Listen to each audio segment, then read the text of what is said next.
Pak Oto, Ya. satu yang kemudian sangat menjadi penekanan berkali-kali Ya. tadi ketika menyaksikan jalannya sidang PK adalah bagaimana Anda menggarisbawahi ada kekhilafan hakim. Ini kan artinya PK ini ketika kita mendengarkan jalannya PK ini kan seolah-olah seperti mengadili putusan hakim sebelumnya. Seberapa yakin Anda bahwa PK ini kemudian nanti akan dikabulkan, Pak Oto?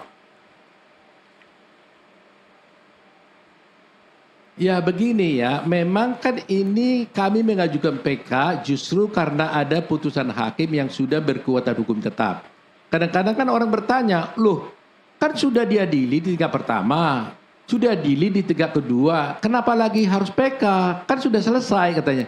Nah perlu saya ingatkan bahwa justru permohonan peninjauan kembali itu diberikan kepada seorang terpidana atau terdakwa ketika dia setelah diputus sudah ingkrah. Kalau belum ingkrah, bukan namanya PK, gitu ya. Nah, satu hal yang saya highlight memang ada kekhilafan hakimnya.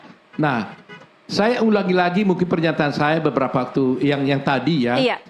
Yang kalau mengenai novum sudah sering kita dengar ada saksi Dede, saksi Liga Akbar. Iya. Pertentangan putusan satu sama lain juga sudah kita dengar. Tapi jarang sekali terungkap yang ingin saya sampaikan sekarang ini adalah ternyata kan ketika 7 terpidana ini diperiksa di polisi pada waktu tahun 2016, ternyata mereka ini tidak pernah didampingi pengacara, advokat. Nah, berdasarkan beberapa putusan Mahkamah Agung yang kami lihat, ternyata seseorang terdakwa atau tersangka ketika diperiksa di polisi yang di mana ancamannya hukumannya itu adalah di atas 5 tahun atau lebih dari 15 tahun, maka terhadap tersangka itu wajib diberikan pendampingan oleh advokat. Polisi wajib menawarkan advokat kepada dia. Polisi penyidik tidak bisa menjadikan alasan ketidakadaan advokat menjadi alasan tidak diberikan pengacara. Nah, akibat hukum dari kalau seorang tersangka itu tidak didampingi pengacara ketika diperiksa di penyidik, meskipun dia kemudian waktu diperiksa di pengadilan itu dia didampingi pengacara, akibat hukumnya adalah dia harus dinyatakan bebas. Baik. Ya, ini putusan Mahkamah Agung dan tidak hanya satu putusan Mahkamah Agung seperti itu, banyak. Nah, ini mau saya sampaikan kepada halayak ramai agar halayak mengetahui bahwa kalau ada seorang warga negara diperiksa di polisi, apalagi diancam hukuman 5 tahun, wajib polisi atau penyidik menawarkan advokat kepada dia dengan ancaman kalau tidak itu adalah bebas.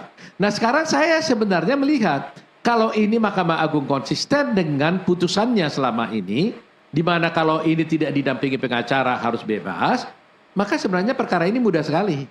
Kita tidak perlu lagi memeriksa tentang adanya novum, tidak lagi memeriksa tentang adanya pertentangan hakim, dengan ada bukti bahwa dia tidak pernah didampingi pengacara saja. Sudah selesai di sini ya, Pak Oto? Ini bebas. Iya, sudah selesai di sini ya. Ini tidak pernah, ya sudah selesai kan gitu kan? Ya begitu gitu. Jadi saya kira itu. Jadi, nah saya menunggu Mahkamah Agung, apakah Mahkamah Agung konsisten tidak? Iya. Dengan putusannya selama ini. Kalau Mahkamah Agung konsisten, saya yakin, saya optimis bahwa terpidana ini akan dibebaskan tanpa harus memeriksa novum, tanpa harus memeriksa adanya 2 pertentangan hukum. Cukup dengan melihat bahwa terdakwa ini dulu waktu diperiksa di polisi tidak didampingi pengacara. Itu saja sudah cukup. Karena ini adalah human right. Seperti yang kami sampaikan dari permohonan PK kami, ini adalah prinsip hukum yang ada dulu di Amerika pada tahun 60-an yang disebut dengan Miranda Rules ya. Iya. Miranda Rules itu adalah suatu namanya seorang bernama Miranda berperkara dengan negara Arizona gitu loh.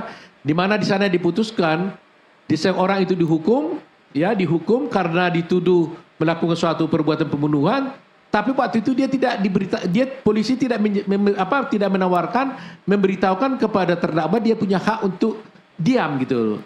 Padahal tersangka itu punya hak hak untuk diam, the right to be silent gitu. Dia berhak untuk diam. Dan dia juga berhak untuk mendapatkan pengacara gitu loh.